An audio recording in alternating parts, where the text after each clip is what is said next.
네, 안녕하십니까. 정인태 신지식인 TV입니다. 저는 국립한국복지대학교 특임교수를 역임한 정인태입니다. 네, 좋은 공약 함께 추진 포럼 이 주제로 좀 말씀을 드리겠습니다. 사실 정책이라는 것은 생활 속에서 나오는 겁니다. 네, 저는 이제 국민공천제를 주장을 했는데요. 국민공천제라는 측면들은 정당이 공천하는 게 아니라 국민이 공천하는 거죠. 그래서 국민 추천장, 우리가 무소속 후보들은 국민 추천장을 받아와야 이제 등록을 할 수가 있는데, 이 국민 추천장 제도를 확대하자라는 것입니다. 그래서 국민 공천 시대를 여는 거죠. 국민 공천 시대. 그래서 후보들이 정당에서 공천을 받는 게 아니라 국민에게 공천을 받게 되는 거죠.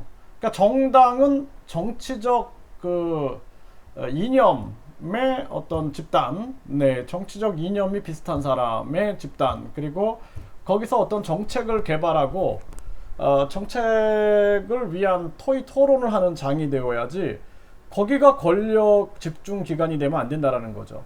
그것이 권력 집중 집단이 되기 때문에 결국에는 뭐 공천에 대한 비리, 공천 비리, 또 우리가 특별 당비 문제, 예? 특별 당비, 뭐 직책 당비 이런 거로 정당이 썩어 들어가는 거죠. 그렇기 때문에 정당 공천은 이제 끝내고 국민 공천 시대를 열자.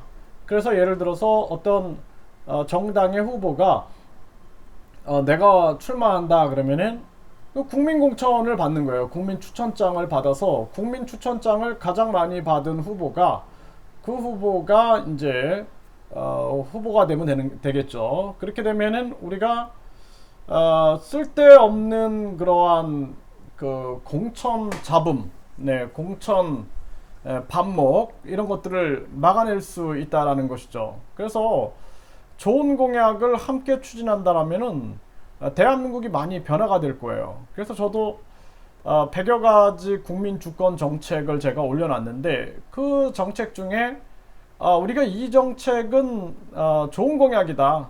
함께 추진하자라는 국민들의 대의가 모여진다라면 그런 것들을 계속 정치권에 외치는 거죠. 그리고 요즘처럼 이렇게 유튜브 시대, 그러니까 개인 방송 시대에는 충분히 우리 국민들의 의견이 전달될 수 있다라는 것이죠. 이게 이제 직접 민주주의로 가는 길이다. 저는 그렇게 보고 있고 앞으로는 국회의원을 50명까지 줄일 수 있어요. 왜냐하면 직접 민주주의 플러스 그리고 대의민주주의로 간다라면 50%의 국회의원, 50명의 국회의원과 50%는 우리가 국민들이 직접 참여하게 해주는 거죠. 직접 참여. 그래서 국민들이 헌법도 개정할 수 있게끔 또 국민들이 입법 발의해서 국민 입법 발의제 이런 것들은 국민이 직접 정치에 참여하는 제도들이죠.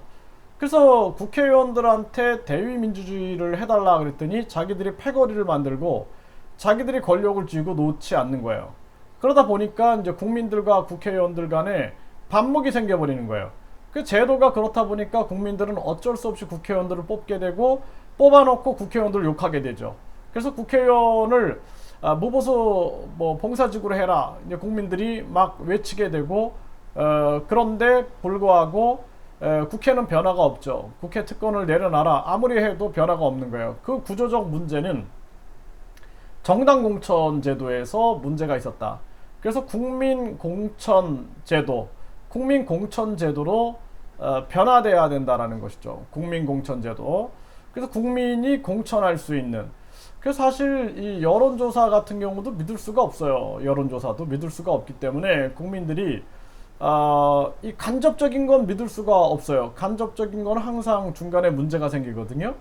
그래서 여론조사 기관이 진짜 뭐 신이 아닌 이상 공정의 세계를 달린다라는 건 쉽지 않아요. 인간의 마음속에 욕심과 두려움이 있죠. 욕심. 그 욕심이 있고 누가 협박하면 두려워서 하는 경우도 있는 거예요.